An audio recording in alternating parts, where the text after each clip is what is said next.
They're largely going to do what they've been doing all along, which is trying to figure out the best way to translate that evidence into meaningful coverage decisions and medical policies. I think the one thing that might shift is that as comparative effectiveness comes out with, in a sense, more legitimacy from a process that PCORI may set up to make kind of summary judgments around what evidence means, that may open up some opportunities for insurers to use evidence in a little bit more open and kind of explicit manner.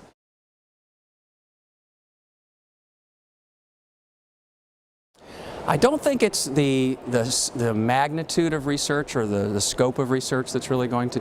change how payers might use the evidence. So for instance, when there are head-to-head trials, there have been head-to-head trials before, and payers often have a hard time translating that into an explicit coverage decision or a medical policy for a variety of reasons. What may change again is, depending on what PCORI does, if they start to turn out more systematic reviews or other kinds of products where evidence is judged and in a sense things are weighed and more explicit judgments are made, then I think payers may be able to translate that more effectively into policy.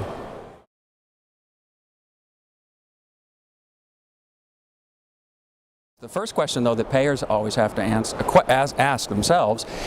is this a service that is included inside the benefit package? So it's kind of a two-step process. And they have a lot of difficulty sometimes in deciding whether a certain service is a medical benefit or is it more of a social service benefit. This has come to the fore in areas such as autism or post-stroke rehabilitation. There are some very difficult decisions about whether a service is really a medical service. Then once they make that decision, they have to decide whether it's medically necessary based on pretty much the standing criteria, which they view as, is there a net clinical benefit and is the evidence adequate to demonstrate that, and for which patients?